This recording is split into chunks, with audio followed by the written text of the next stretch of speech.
Yeah, 2, 3 times a week. I just like to sort of chop it up, and we're gonna pull up IMDb and just talk different movies. We just got done celebrating Memorial Day. We got Fourth of July around the corner, so I thought it'd be very fitting that we go into one of Alex's favorite movies you mentioned, Saving Private Ryan, which is a classic.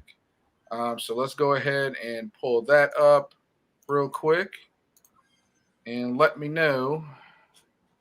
All right, here we go. Alex, can you see it? I can, yeah.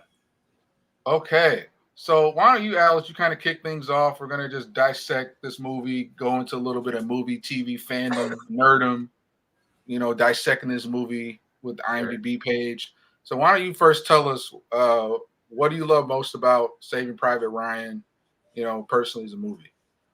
Well, I think everybody was blown away by the opening scene in Saving Private Ryan when it came out because, one, the opening scene where they're storming the beach of Normandy was so realistic and gritty and grim with, so many of the American soldiers immediately being killed, which may not seem like such a big deal now, but I think when it came out in the mid to late 90s, it was a little bit more shocking.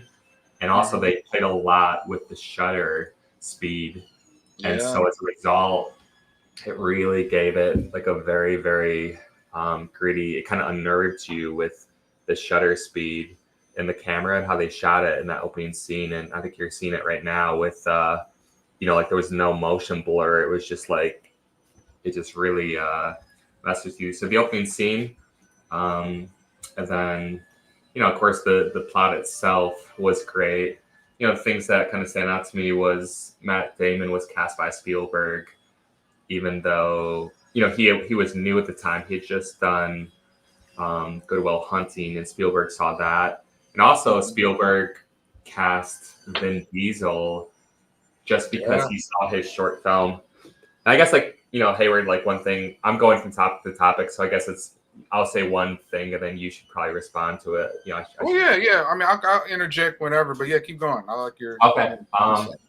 So is that, and then Saving Private Ryan. I think it's been in the news at least 5 years ago. It was in the news somewhat common because controversially or perhaps infamously, Harvey Weinstein at the time had just released with Miramax, his production company. They had distributed Shakespeare in Love.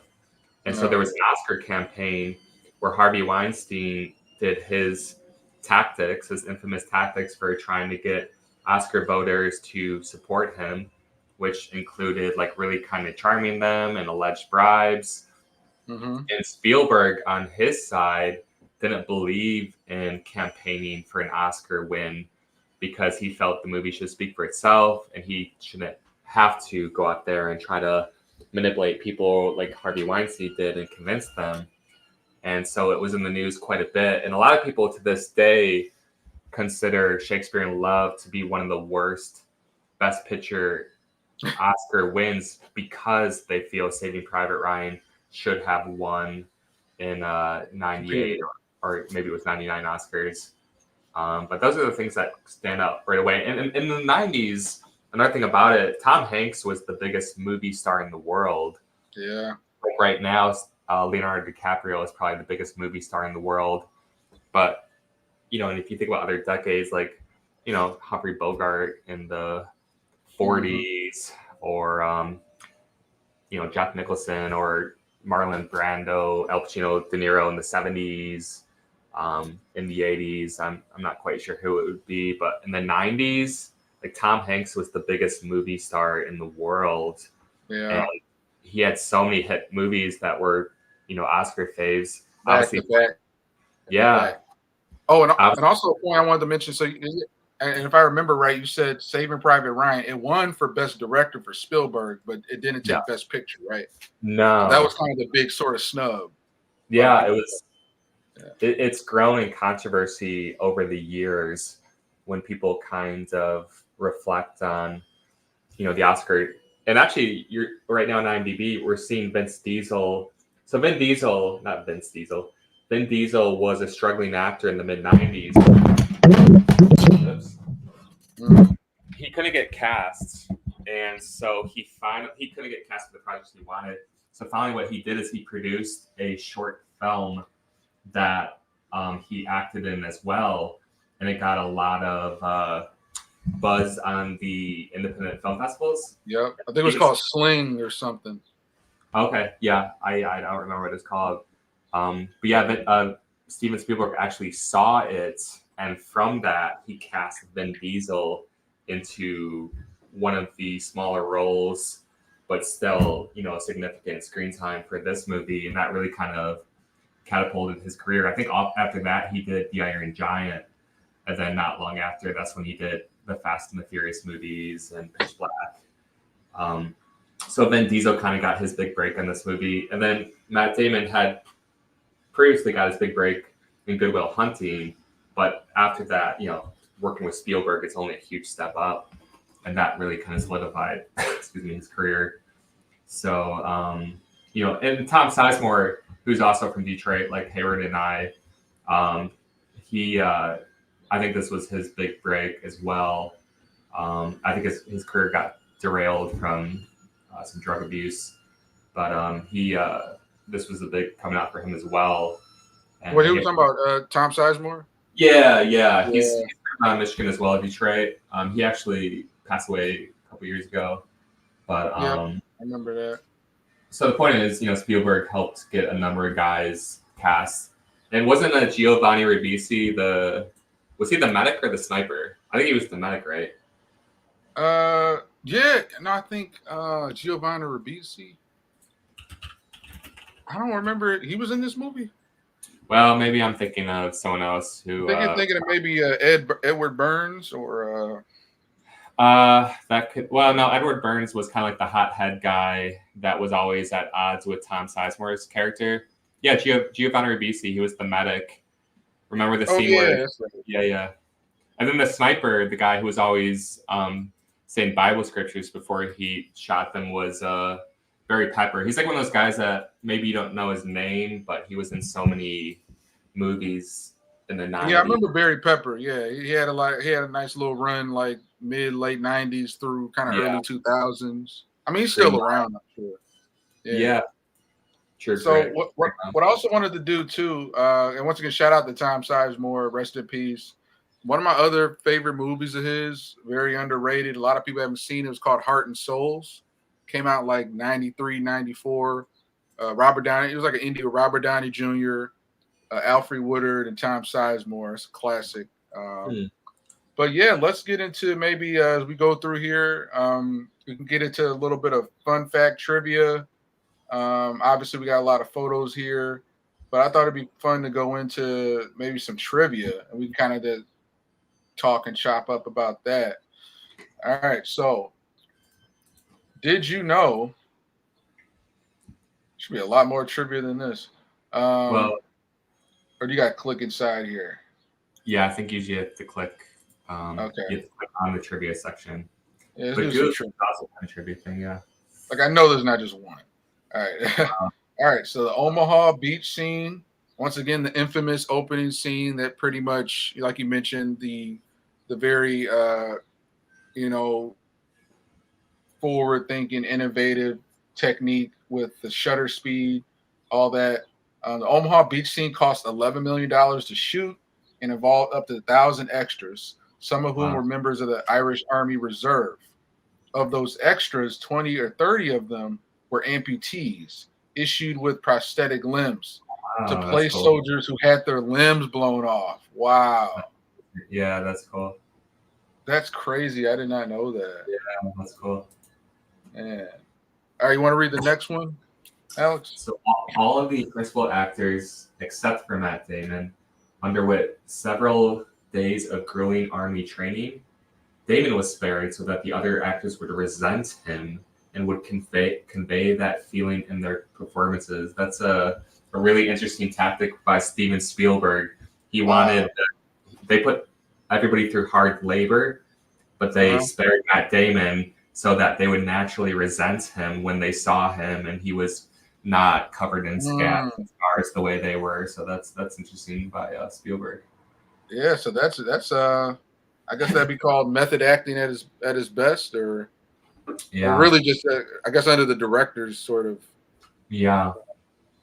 Yeah. I mean, it can work though if you're on set and you have that one actor who's been given, you have to eat in non-union crafty, but the one actor gets to the most posh conditions, or he gets to, go off and have this private dressing area, but you have to be crowded with everybody else on set.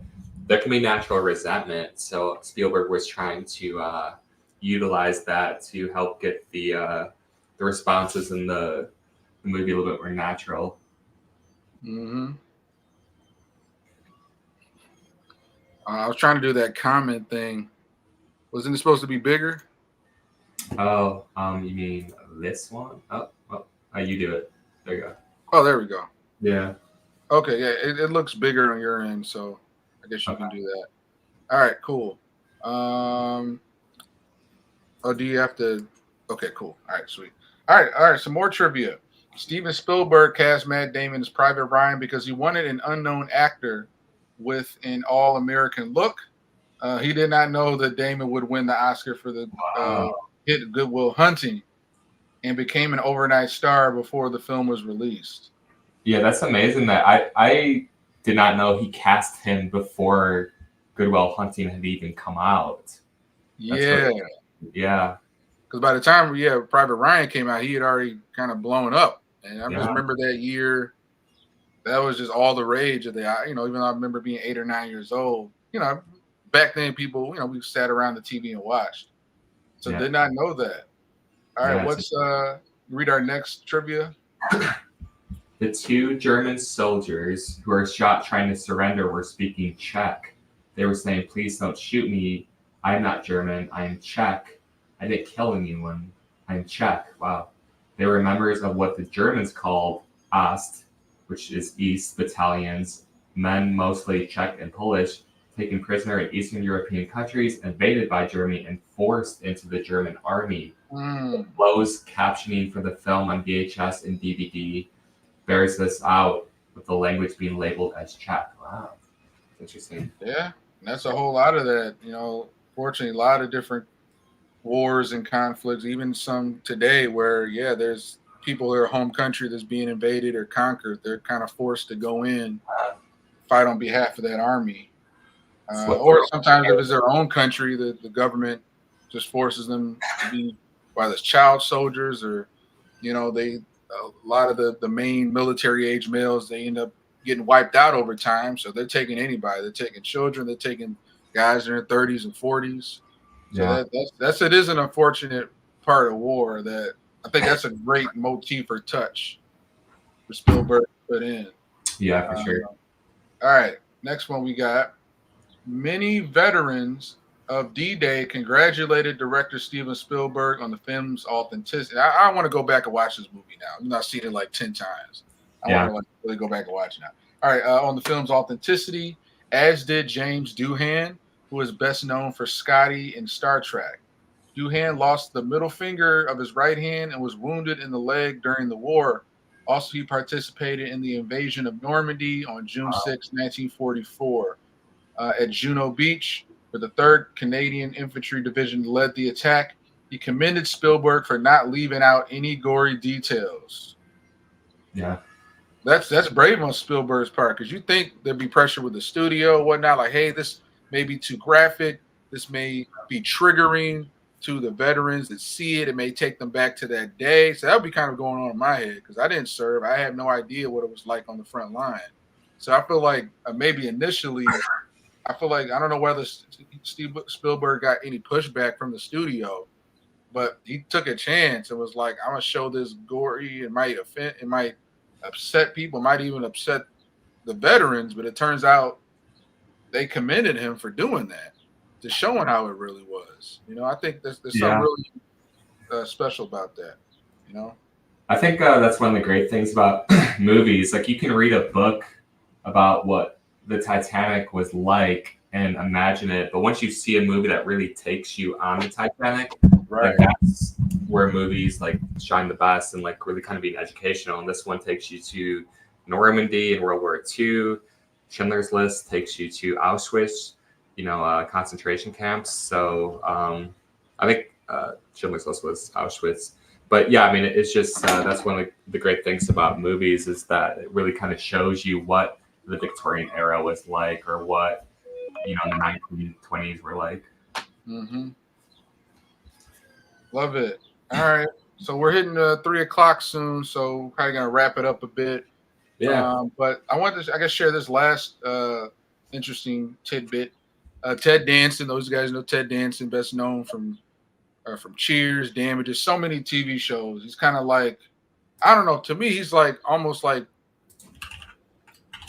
TV's Tom Hanks. He's been kind of like he's been really sort of the flagship of TV for so long. So many great roles. I mean, he's done a lot of shared movies as well. But I think over the past year, decades, he kind of just goes from one TV show hit to the next. But Ted Danson says this film resurrected Danson's career, as Cheers had been off the air for 5 years, but he had been in a number of commercial and critical flops since then. His short appearance proved that he could do drama every bit as well as comedy, and he's worked steadily ever since. Wow, because I don't even remember his cameo, but I want to when they go to the false Ryan, the captain is, like Ryan. They're saying your brother's dead, and then the false Ryan in the halfway through the movie starts crying and like whimpering, and it's kind of a pitiful sight. And then later they find out, after that they find out he was the false Ryan. It's another Ryan. But yeah, was Ted Danson the false Ryan? No, he was the captain. That's kind of like Ryan. These guys are having an announcement, or they have a message for you, and they tell him that his brothers are all dead. Yeah, Ted Danson is with the false Ryan. Okay, gotcha. All right, good fun fact. All right, well, why don't you could take on this last director trademark, and we can kind of wrap up the show. What's this? Right. So director trademark in Newville, a father pleads with the soldiers to take his kids with them after being endangered by this, and then being reunited with his family. The daughter then slaps the father repeatedly for putting her at such risk. So I don't know why it says that's a director trademark. Like, what other Spielberg movies have that?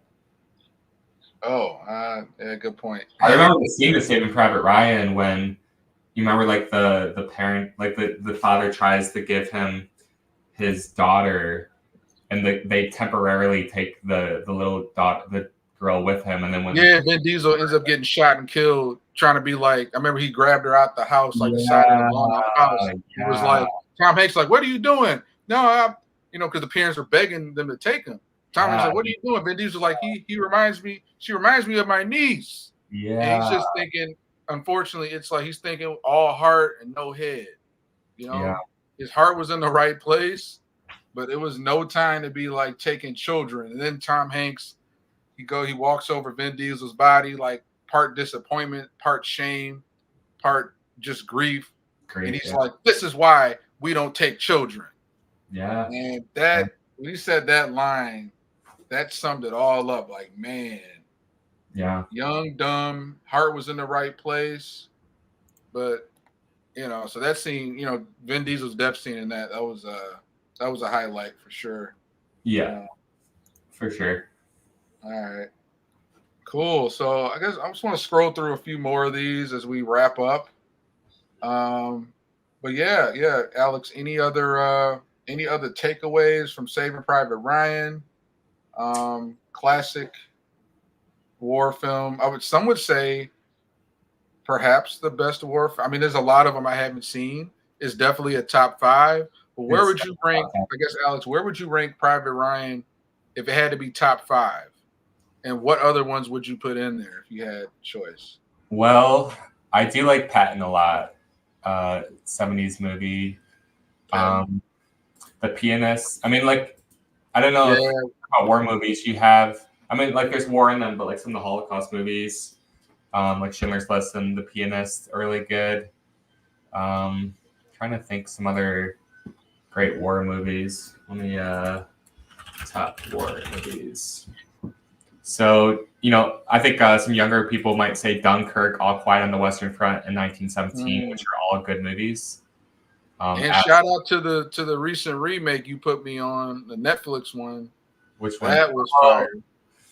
Dang, that was great. Remember that? Yeah, we watched that for my birthday a couple years ago, and that was pretty heavy. And it won like so many awards at the Oscar, but it's very, very bleak. All Quiet on the Western Front. It's like the third adaptation of All Quiet on the Western Front. Right. Some of the classic war movies: Full Metal Jacket, Apocalypse Now, The Thin Red Line.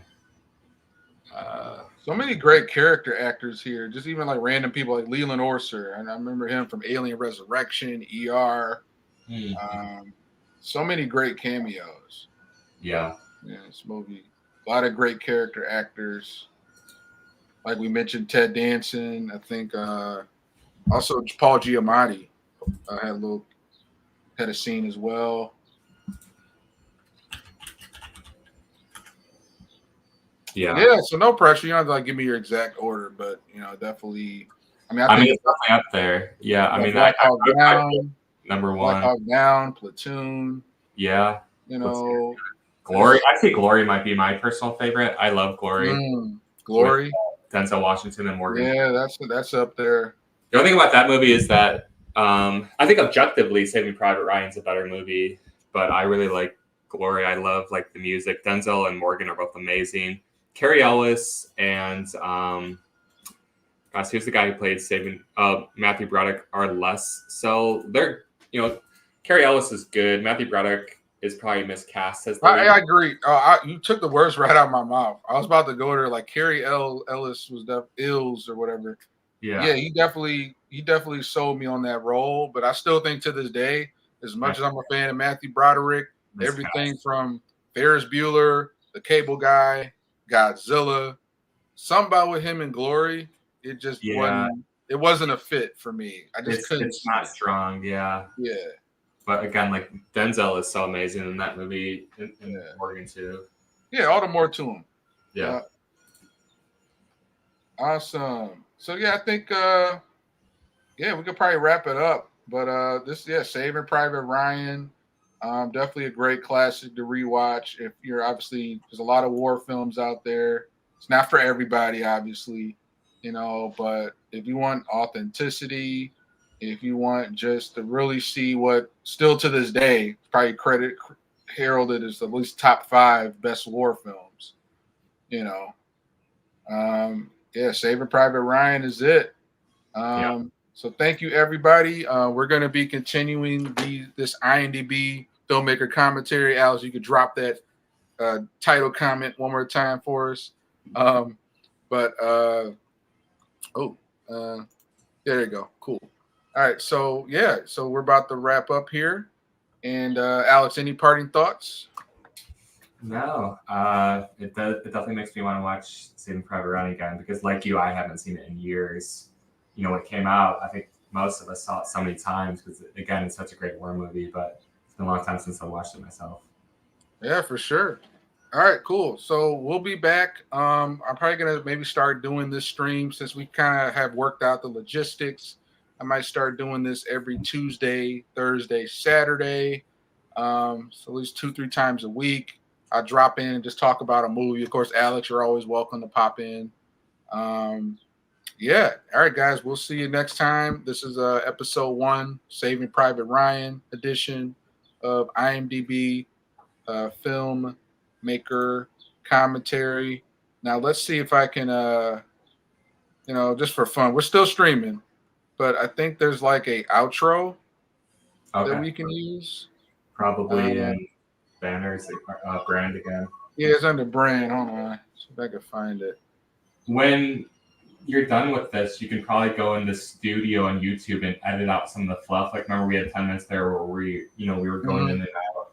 You can probably edit that stuff out.